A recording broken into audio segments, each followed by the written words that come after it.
Peggy 3. I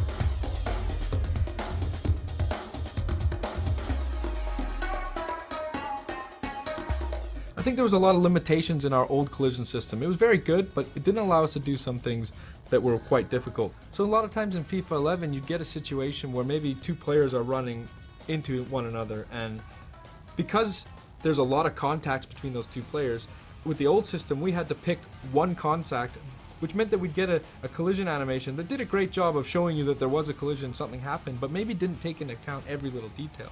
With this year's engine, what you see is when those two players come together, we're resolving for every single collision that happens, and we're really able to preserve the momentum a lot better in the interactions between players. This looks fantastic when you get into the replay camera and you see all of the limbs and the parts bending and contorting as you would expect them to, like you would see on real-world TV. But it also translates into the telecam, where you really feel the difference of the game and you really feel that preservation of momentum. Another benefit that we get is we resolve a lot of our clipping issues in the game this year. In last year's system, we didn't actually account for arm collisions at all, and you couldn't really tell in the telecam, but if you went into replay, you would notice that arms could sometimes clip through a shoulder or clip through a back of your opponents. Well, this year we're resolving every single collision on every single limb of the players when they interact, and the results are quite astounding. One, you don't actually get the level of clipping that you got in last year's game, but two, you get tons of variety. You don't get these robotic animations in jostling and shielding. You get more of a tussle between the players and a fight for possession that feels more realistic, feels like things that you might see on TV.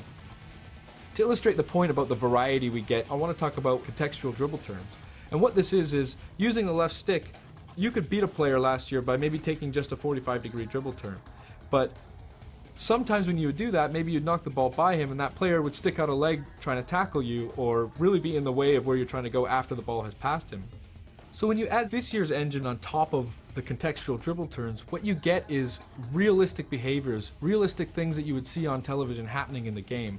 Like for instance, a player knocking the ball by a defender, he sticks out a leg to tackle and the dribbler tries to jump out of the way, but he gets caught and he goes down. But the way he's trying to jump out of the tackle and the way that his legs bend because he's been caught, it creates another level of variety that we just wouldn't have had in the game last year. Further to that, what you can see now is sometimes a dribbler will knock the ball by a defender using one of these dribble turns, jump out of the way and gets caught, but just slightly, so he takes a small knock. And what you get is a little bit more of resilience from the player to take those small knocks and able to continue on and go after the ball. Now players like Messi can skip through those challenges, take a knock, bounce off of a tackle, and still continue on to really pursue the ball and continue the flow of the game. And it makes for a much more exciting experience, especially when you're on the ball with those good dribblers.